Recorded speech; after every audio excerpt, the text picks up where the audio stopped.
Jen Atkinson, welcome to the lockdown sessions. Thanks. Jen, do you prefer Jen or Jennifer? Oh, definitely Jen. Jennifer, Good. when people are mad at me. Okay, Jennifer is only when you're mad or when you're like a parent. So Jen, look, welcome, as I said, to Lockdown Podcasts. And you and I actually met on a virtual training program and just had a nice connection. And I thought it would be lovely to bring you in and have a chat, because you're part of the transformation team at ROCHE Canada. You operate as an Agile coach. And I thought you would have some really interesting perspectives on what life's been like at lockdown, your learnings, your observations, and see if we can kind of extract some key ideas that maybe people who listen to this could think, do you know what, that really resonates with me.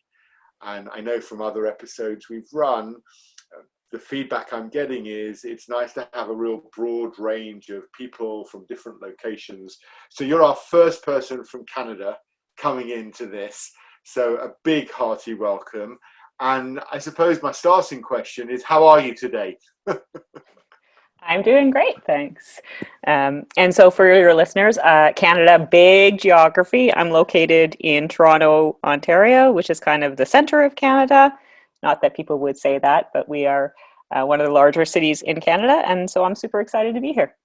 So look, talk to me a little bit about your observations, because from a coach's perspective, I always find that coaches see things from always multiple perspectives. What's been some of your observations during this period? You just shared with me offline, actually, that most of your company are actually staying home working till January, which will ultimately mean about 9 months of living under restrictions. What have you observed and seen happening, both from a work perspective and a home perspective? There's your starter for 10. So I would say that when this kind of first happened in the Canadian environment, we were pretty open to sort of working through the system. And I would say for the first 3 months as an organization, we worked fairly flexibly but had the expectation that we would get back into the office in the summer. So I think we were working towards this goal of returning in the summer. And the groups I support were pretty flexible and were willing to kind of try new things. The adjustment to working virtually, as I'm sure all your listeners have dealt with, is not super easy, particularly when there's kids in the background. And we also have time zone issues in Canada because our time zones range. So we have 3 hours, 2 hours, 1 hour, or 1 hour ahead of us because we're such a large country. So we had to adjust to deal with that. But as the shelter in place went on 2-3 months in, I think people started getting tired. And the recognition that we're going back in January 1st of next year has hit hard for most of my teams, because I think we just miss the social interaction and the being able to see people and chat at the coffee station rather than having to book a meeting to do that conversation. So I think at first we were pretty accommodating, and I think now we're just tired, and we're starting to see it wear on people, which is not amazing. And we're not good as an organization at prioritizing work. That point about the kind of the ad hoc conversation, have you guys found a way of recreating that? Because we're kind of hyper connected digitally now, although we're physically disconnected. Have you found a way to recreate that? Because I sense that's the biggest gap for most organizations, for most corporates. Yeah, I would love to say yes to that answer, but no, I don't. We don't have a great solution. I mean, I know people have tried a bunch of different things with drop-in coffees, but it's just another meeting in someone's book. We have group chats, we have virtual email sessions, all of which just means more connectivity rather than less connectivity.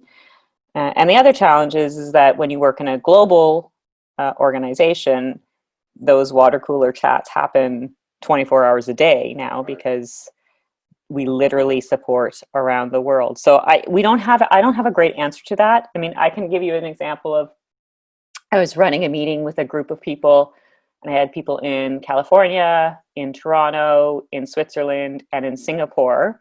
And so we were having a meeting, but I also needed to talk to them outside of the meeting or offline. So I had Zoom open to have the meeting. I had a group chat to chat what was going on. And then I had another phone with individual chats to try and make sure that I could kind of manage as everyone's anxiety. So I had 4 different sessions running at the same time to facilitate, to make sure that everyone was feeling okay and connected and voices heard. And so as the facilitator of those types of sessions, it's exhausting because you're having to pay attention to all these people moving. So no, I don't have a great answer. I'd love for a solution though. I'm tired just listening to you, quite frankly.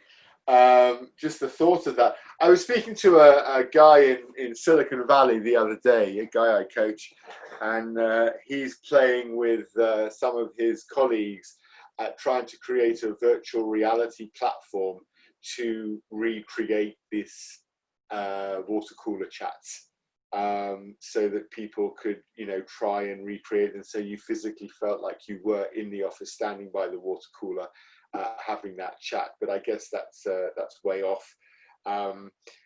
What about from an observational point of view in how people are dealing, with this shift? You're part of a transformation team, so you look at business, you look at org structures, you look at the way the business functions and operates.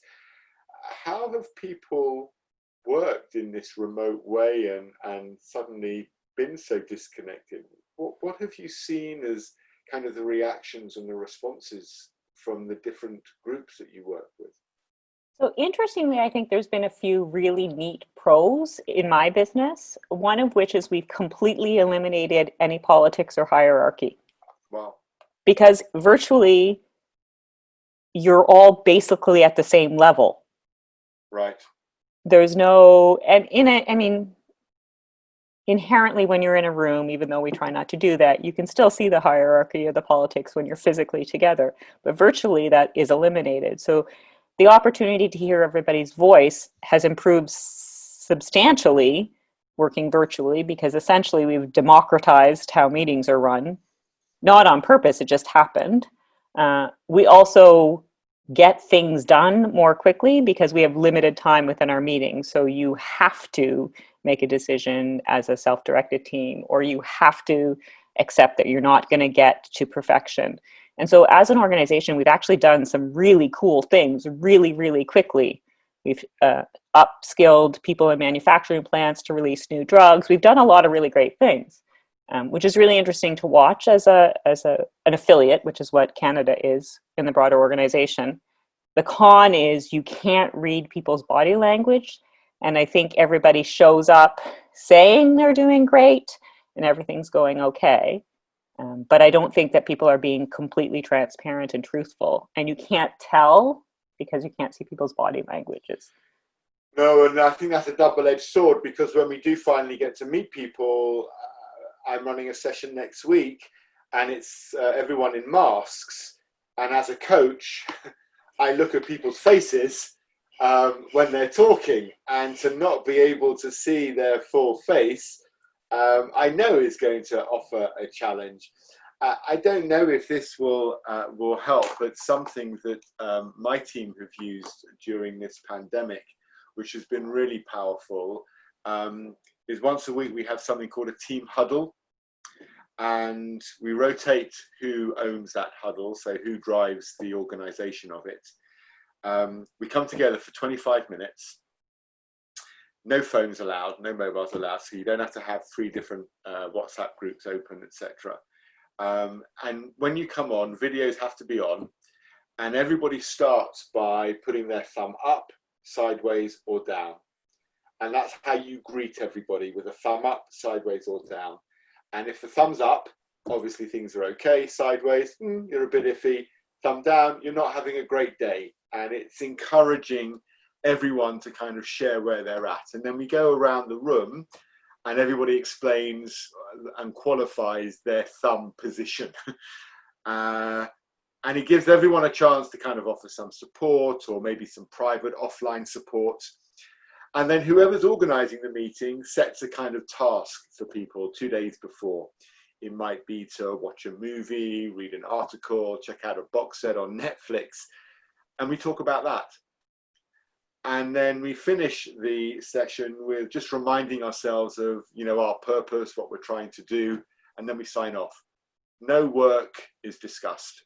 How we are, what Netflix box set you've watched, and a quick touch point to remind us of what our purpose is. And do you know what? We've run this now once a week for, 17 weeks. And I'm going to continue it when we finally come out of this horrible COVID times. So I'd say we have tried this. I'm gonna ask your audience to excuse if you're part of this generation. So we do that as well to try and get people how they're feeling. And what we found is that if you're under 35 or above 55, when we ask how you're doing or what you've been doing, I mean, it's really helpful. It has people tell us, like, don't get me wrong, it's super helpful and we love doing it. But if you're under 35, what you often hear is, well, I've learned a new language, I've cooking this fancy meal, I'm taking guitar lessons, I've gone for a really long hike. It's wonderful. And that's amazing that you get to do that. And if you're over 55, I've had time to connect with my wife, I've watched a long movie. But if you're in between 35 and 55, often what you hear is, I've yelled at my kids about their schoolwork, I'm behind the laundry, because that's the target group who are having to do 3 or 4 jobs more. Not that they didn't do it before, but they're having to help their kids learn at school as well. And so there started to be some, I guess, generational frustration because when the person who is 25 or about under 35 said, I learned to make a fancy meal, people who have kids are like, fancy meal, we're lucky that we're not eating cereal every day. So right. And actually, I was in a coaching session just before this meeting with you today, Jen, and the person was talking about one of their challenges. They'll sit in that 35 to 45 bracket, that the multi-generational mix seems more extreme now than perhaps it ever was, because historically it was maybe the over 45s that were always driving business. Now we have Gen Z, XY, millennials, baby boomers. We're all living in the same workspace, and it's a really different landscape for each of those generations. And multi-generational communication actually, I think, is perhaps a training gap for a lot of our organizations, because you're absolutely right. If I look at the average age of my coaching team, which is the team that has this huddle, we are 40 years and upwards. So we don't have homeschooling to worry about. And we're not at that stage where we still want to connect with our wives or husbands. Right. Or we have the energy to try and write a book. When everyone said, oh, everyone's got a book in them, I'm like, do you know what? I don't. I do not have a book in me. I think I love the thought of writing a book much more than I like the thought of writing the book. And maybe you're right, but is there something in that, in the way in which we express that, even if it is so extreme, from going for a hike, connecting with my grandchildren, trying to homeschool kids whilst running my department, is it not still our responsibility maybe to create the space for people to express that moan, that whinge, that delight? My fear in behind the question is that we're connecting all the time with our teams, but we're not really connecting with each other. I would agree completely that I think that over the months of being in place, when we get asked that question, how are you doing? I think people are less and less willing to actually answer the question truthfully, because we're connecting, but we're really not connecting. Because if we were truly connecting, then what could happen in a team dynamic where we have people with multi-generations is people would understand that they need to make space Right. and they would be willing to take on work and accountabilities to make the space for the people who don't have the bandwidth right now. And those expectation that space creation isn't happening, at least in our organization right now. I think we are realizing that it's not happening. So I think the next logical step for us is to figure out how to do that. And I think we kind of had assumed, because we were going to go back to the office at the end of the summer, that we didn't necessarily need to do that. But now that best case scenario, we're going in January, which is unlikely, I think we're now starting to realize we need to figure out a way to create that space and manage the accountabilities, the diversity of work, and the expectations. But I don't know how we're going to do that, because the people who are kind of slammed have to learn how to ask. Right. And the people who are not slammed need to be confident in saying we can support you, and volunteering and pushing a little bit more. So I don't have a great solution, but I think that's where we need to get to. No, and I know from talking to one client, they trialed opening up a virtual cafe room on MS Teams. So they had a room set up permanently, open to everybody. It opened at 8:30 and it closed at 3, like most cafes, canteens do in offices. And there were some really funny stories where, people were saying, if I'm in the office, I walk into the canteen, there's normally someone there I can talk to. And sometimes I walk into the canteen and like the people in there are not people I want to talk to. So I kind of go and get myself a drink of water and then I walk out. In a virtual room, it's a little bit more embarrassing. If you go into the virtual room and the people in there aren't people you want to talk to, it's just downright rude to turn around and walk out. And this one guy who's a techie, he was saying, yeah, I've done that like nearly every day.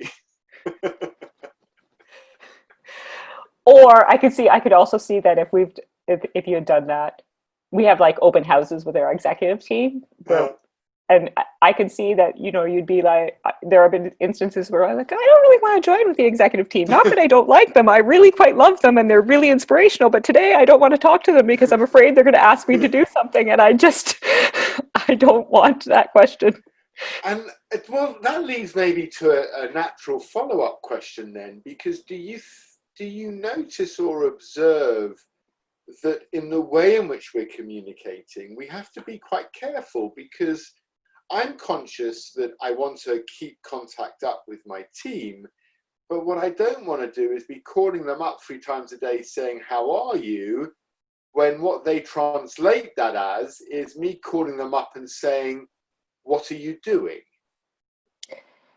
Yeah, I would say for sure that as the Agile coach to the teams, as we go through a transformation where we're trying to encourage people to be self-directed, and the teams closest to the customer are making the decisions, which means that we've decentralized and de-layered our organization, that when a leader calls you up to say, how's it going? Your first reaction is, that's not what they're asking me. They're going to ask me to do something. And in a virtual setting, it's really hard to, I think it's really hard to identify how you can communicate such that it's truly genuine about how you're doing and not about checking in or asking for additional work. And we haven't kind of nailed that balance. As the Agile coach, it's my job to encourage the people who are self-directed to speak up and challenge and encourage them to ask for help when they need it. So we're a work in progress, but it is for sure that balance is really hard. Is there a nirvana way of approaching that with your coach's hat on?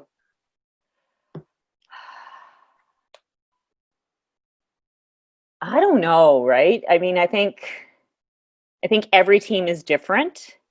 And I think every person on the team is different. And so my job is to really work with the people to ask them questions about what is causing them to be anxious and what is the barrier that they're facing to have those interactions. And, when do they start really feeling comfortable and confident and in an environment of trust that it's not about anything more than the whole person, which is our focus at Roche. Like, we are trying really hard to create a environment, and our leaders act as VAC, which is visionary, architect, catalyst, and coach. And it's a journey, as we all know. So we're shifting our leaders into this more whole person coaching role, but it's an organizational culture change. And so some of COVID has accelerated those conversations, and some of COVID has completely stalled it, because it's really hard to create a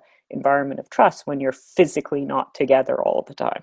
Well, it's harder to create that intimacy, isn't it? Yeah. Although, look at us, we've invited each other into our rooms, our homes. Kids walk around the background. I've got Rocky sitting down next to me here on the floor.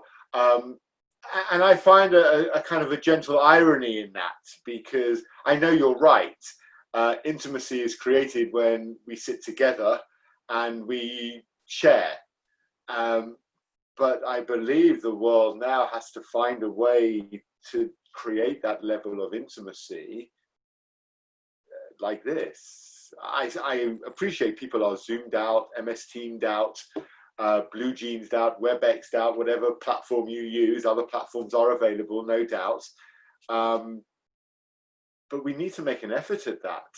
And I almost feel as though we have to create a more nuanced communication, so that every time we're talking, if we're not explicit about the call or the interaction, then the confusion is going to create more boundaries between us, more blockages between us, that then make what you just said even harder to overcome, because people will go off into their own world, and it's like, can't believe Brad's called me 5 times today. Does he not think I'm doing my job?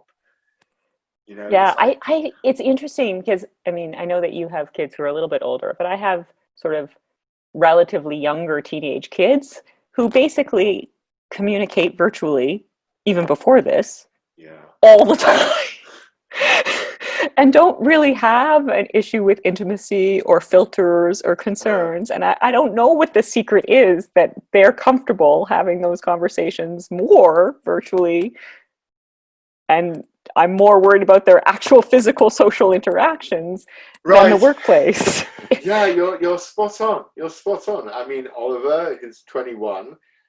He met his current girlfriend online during lockdown. From his university town. They spent 4 months communicating online, creating absolute intimacy before they actually met. And it felt, you know, I said to him, I joked, I said, you know, this is how your grandparents got together, sending letters to each other, you know, but they were virtually having conversations most nights. By the time they met, they had shared so much, it instantly moved into an intimate relationship, of intimacy, not intimate relationship. Or I just don't want to think about that, maybe. But you know, you're right. They do it online, and you've instantly brought to mind, you know, an image to me of, you know, when I'm maybe going for a Sunday lunch at the pub with friends, and we look across at the kids all lined up on, you know, on the benches. And they're all just sat there, you know, with their phones, sitting there. Now, they're probably playing the same game. But they're beside each other. Yes, but they're not looking at each other or talking to each other. Yeah. So there must be a way to do it. And I don't know what it is. But I think, I mean, for our roles, I think it's really important to recognize that it's challenging to create, but we need to do it. So it's something that I think about almost every day when I work with my teams. And that's why when I run meetings, I am on 4 different devices, because I'm trying to create that relationship behind the scenes to give them space to be like, I'm frustrated by this.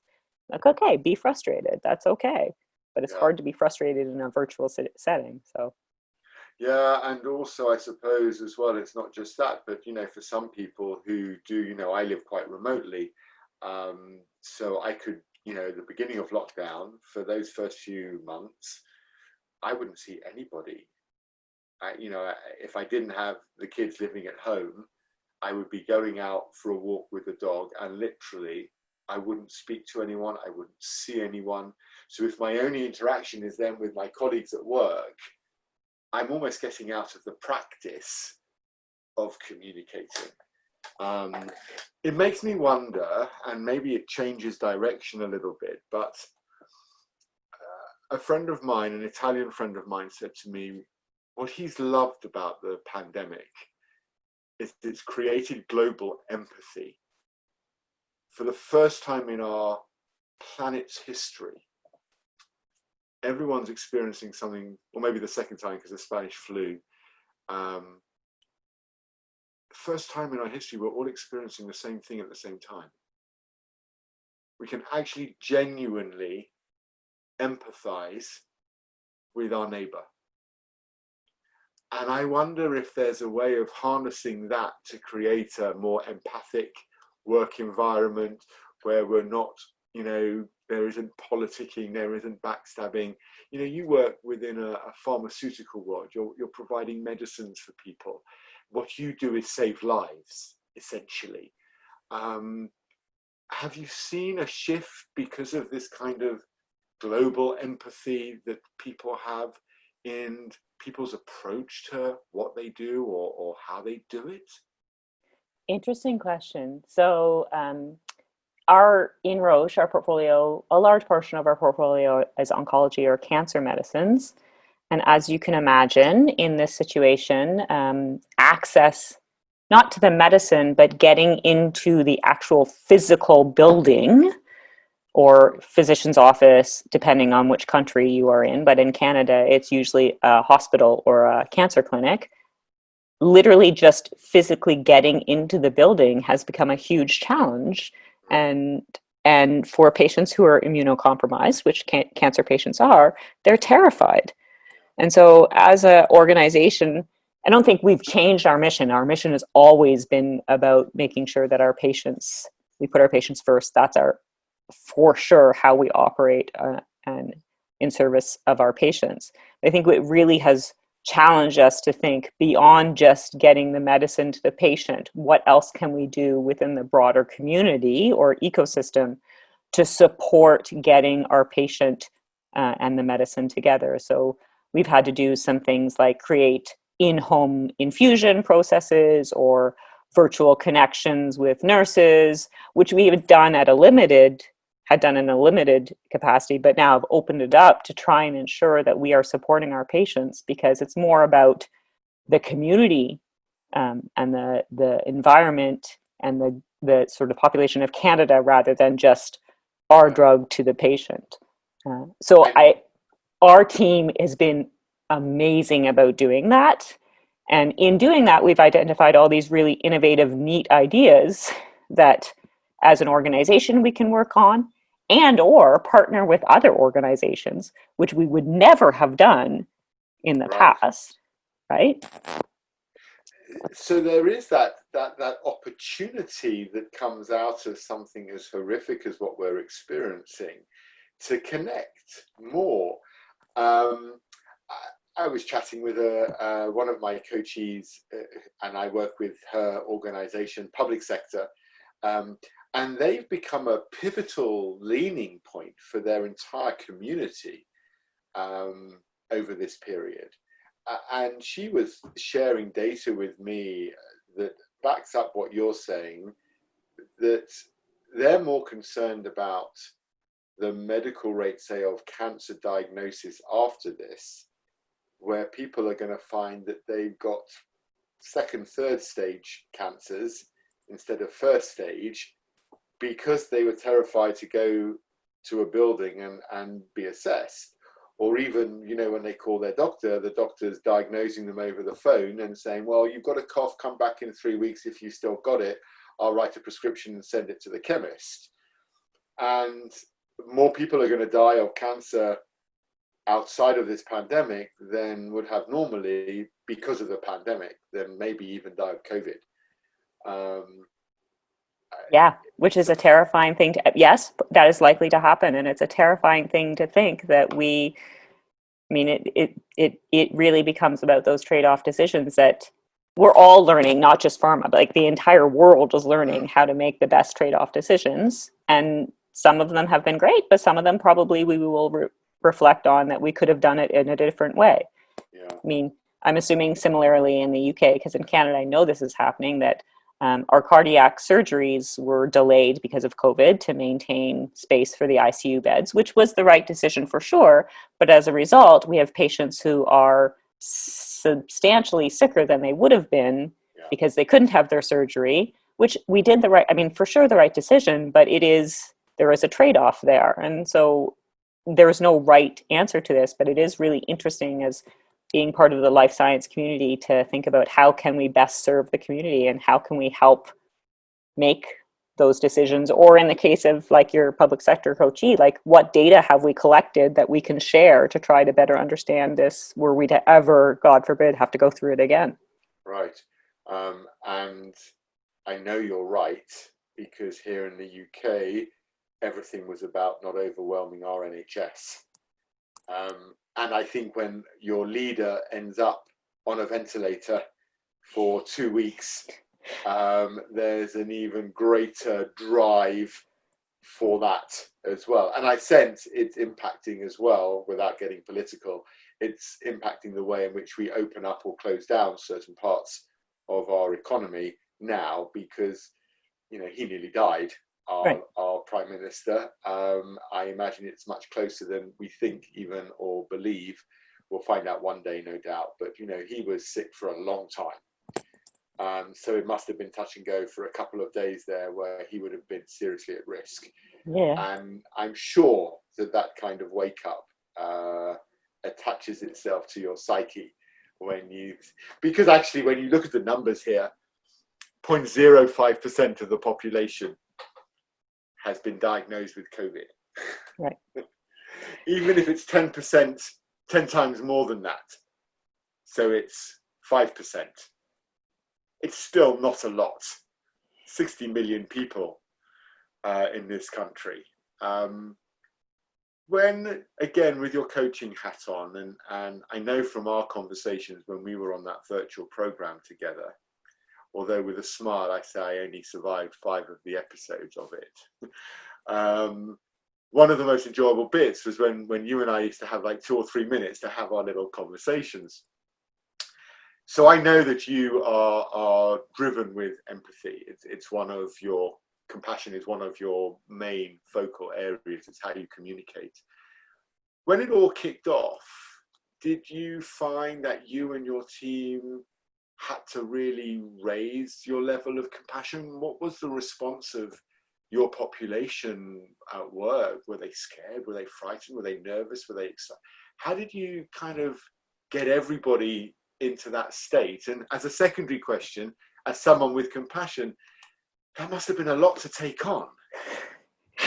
So I'm going to answer the second question first. So I would say that, and I'm sure your audience would, if there are a bunch of coaches, would say the same thing, that I am more exhausted than I have ever been in my entire career, but in a good way, because it has challenged me in so many different ways, and I have grown so much that I'm eternally grateful that I am that type of person and have been able to help people. But it is exhausting, for sure, and I would say that I have had to learn to find ways to make sure that I can re-energize myself. So I know that you like to distance run, but so I get up at 5:30 in the morning, go for a run for an hour every morning, just so that I have the ability to have a clear head, which means I don't sleep much, but at least I have the kind of me time. So, you know, you have to balance those two things. In terms of your first question, because we're a pharmaceutical organization, although this is much different than other things we've had to deal with, we have had to deal with we had to deal with other flu like H1N1, and in Canada and Asia, we had to deal with SARS as an organization. And we often have to deal with, not often, but we often have to deal with sometimes really issues about drug shortages, because we have sort of not pandemics, but other challenges. So as an organization, we actually have done this at a very smaller scale. So it kind of was like we'd been through a kind of few pilots to get us to here. So we all knew exactly, there was no question. We knew exactly what we were going to do. We were going to drop everything else. We were going to focus on what we could do to make sure our patients were supported. Everybody on every single team, including my team, said, our question is, how are you doing as an organization? And as an organization, what can we do to support the patients? No questions asked. Right. Actually, everything you've done up until this point almost sets you up to deal with a pandemic, because it's what your business MO is. Right. And so, I mean, we just figured it out, right? And I mean, there are lots of examples of us figuring stuff out. Plus, we did a bunch of really interesting, innovative things in terms of, so one example is we created a data coalition. So we called it the ROCHE Data Coalition, but it's a partnership of data within public, artificial intelligence companies in Canada, epidemiologists across the world, other pharma companies, to share the data that we could collect as it relates to diagnosis and treatment rates of COVID, and then what kind of questions can we ask. We did that. I think we initiated the coalition and had it implemented and up and running in 4 weeks. Wow. Oh gosh. So like, kudos to my organization, because people are super passionate about what we do and that we support patients. And so that was amazing. So that was never, ever at issue. What is at issue is that we're still working at that rate of like capacity. And that is when people are getting tired. And so my job is to try and remind people to take care of themselves so that we can take care of our patients. And you know, there's a load of people listening thinking, so Jen takes care of herself by getting up at 5:30 and going for a run for an hour. Like, what's wrong with that? Yeah, what's wrong with that picture? Admittedly, I don't sleep much, but I get to run, so that's, you know. No, I'm with you, although I find it really hard to run in the morning. And so I run at the end of the day, so I've got some energy for the evening session. Otherwise, I would finish work exhausted and then just want to fall asleep. So for me, the run gets me going so that I don't just collapse with, oh, wow, what a day of listening or talking that was. And I have found of late that the first 10 minutes of the run are quite challenging. I would agree. About 7 minutes in, I think, why am I doing this again? Yeah. But then by 9 minutes, I'm okay. Yeah, and then you just get into your rhythm, and it's fine. Do your 10K or whatever it is you're doing, and it's done. I had a couple of days off to rest my body after doing about 15 days straight of running, like 10 to 15 Ks. And I started getting notifications from my app. You said you wanted to get fit. It's like, oh my Lord, come on, give me a break. I've done like 8. Normally your circles are much further along on the 5th day. I'm like, stop yelling at me. I even got a note. So I've got a running machine here as well. So when the weather's rubbish in the UK, I can do it indoors. And it's linked to an app, so you sync and it collects all your data. So not only do I get it from my Runkeeper app, I now get it from the running machine saying, it's been 3 days since your last workout. It's like, what? That's not fair. Yes. Yes. Well, you know, but yes, my phone, my watch, it's my watch. It yells at me and I get very annoyed at it. Stop yelling. Talk to me a little bit about, say, from a personal perspective, because you mentioned before a really nice sort of balance when you mentioned the kids as well, because of the way they communicate. When you look forward, and I've had people talk to me about how they've lived through the change curve during this pandemic, you know, the shock and denial at the beginning, the frustration and the anger kind of in the middle bit. If you think of that change curve, where do you see your work colleagues, yourself, the people around you in your ecosystem, where are they on that curve? Are they still at the front end, sort of moving down back and forth from kind of shock and denial of what's happened to kind of frustration, or are they starting to move up? Because my experience is I don't see many companies moving up the other side of the curve yet. I would say at work and also in sort of the ecosystem or the home life, and at a broader sense, I think we're still in the stage of grieving. And to put this in context, I live in the province of Ontario, which is about 10 million people, and Canada is a small country with 30 million people.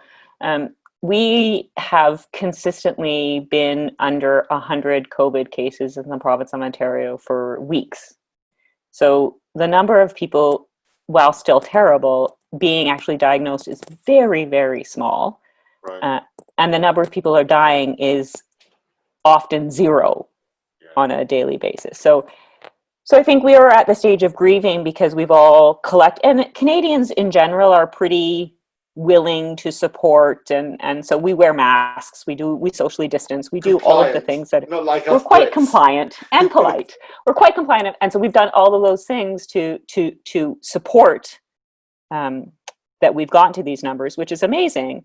But instead of, I think, as an organization and as a sort of a community, instead of being proud of our accomplishment to do that, I think we're still kind of grieving, because I think we had this expectation that we would get there and then we would be able to transition back.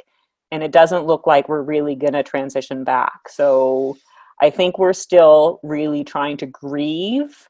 And I think we are going to shift back to denial a little bit before we're willing to move on forward.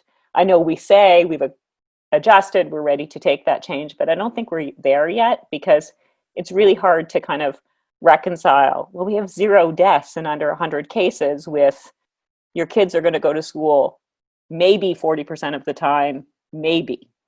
Right. I mean, if I was a parent of young kids, September is literally 2 weeks away. Right. When normally summer's over, kids are back at school, and here in the UK we're still arguing whether the schools are in a fit position to open. And it's like, well, what happens if they don't open? Exactly. And we're in the same situation. We have agreed that they're going to open. We've said that maybe children are going to go back 40% of the time. We have no plan for what that looks like. And as a, even if you don't have kids, to support your team or your peers, your colleagues who do have kids, you don't even know to help, because we don't know what it looks like. So I think we're still in the grieving stage, and I'm pretty sure we're going to go back into the denial stage. And that's nobody's fault. It's just, I think, the matter of the lack of certainty. And I think the ambiguity is causing some anxiety. Yeah, and I think it's that ambiguity, that uncertainty, the volatility of it that puts pressure on. And I think then when you scale that up globally, because everyone's going through the same thing, it kind of almost keeps us penned in to that front end of the change curve, where we are a little bit in shock and denial of, is this really happening? Because, wow, to support people through this process, I have felt that it's about trying to find a balance between pragmatism and, a natural cautiousness that says, as I get older, in this country, when they find a vaccine, I'll be on the list of people who get it, because I'll be over 50. That's a horrible thought, quite honestly. I'm practical about it, but I'll be on that list. And when we sit and talk with the kids at dinner, and they're like, young people should take over the world, you lot have had your chance. And it's like, but it's you lot now who are spreading it, because actually that lack of fear in the young people going out, not socially distancing. So there is this real dilemma.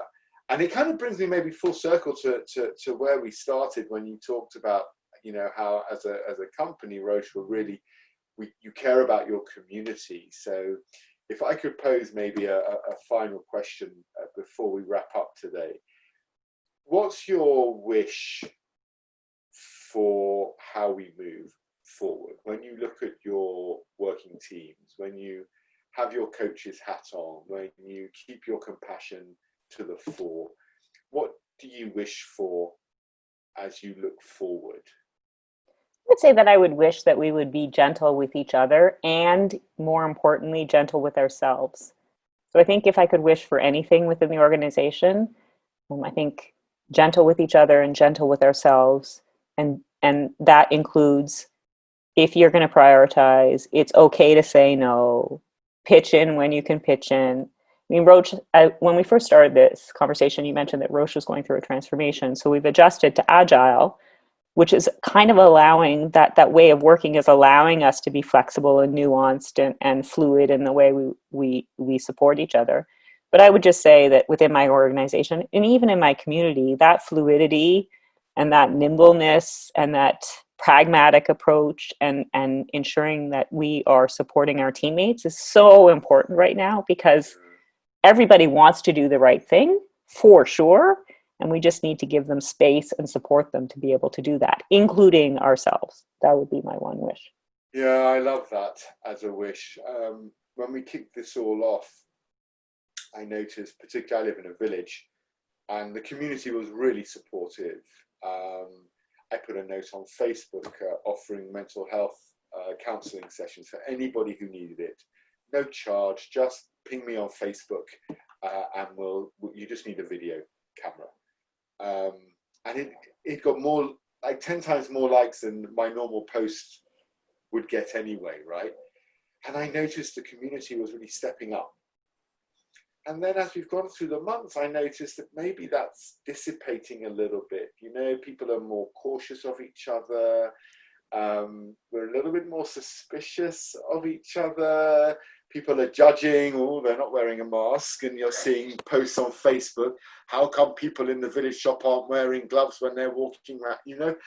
And I echo your wish. My fear is that it becomes more divisive as we realize that actually this isn't just going to go away. It's not that magical. It's going away in April from one famous leader. It really is here. We have to now adapt. In fact, the agility that you talk about, I think, has become a critical way of having to operate if you want to succeed, both in business and maybe even personally. Because I can't imagine what it's like to go on a first date with someone with a mask and gloves on. I don't know how that pans out. Good question. Jen, I've loved this conversation. I think you need to come back in a couple of months if you're willing to, and we see what's happening when we kind of get it out of autumn and we start heading into winter, and see if what you've wished for and what you've seen over the last few months actually translates into a reality. I would love to. Thank you for the opportunity. It's been great. Brilliant. Jen, thank you so much, and I'll see you soon.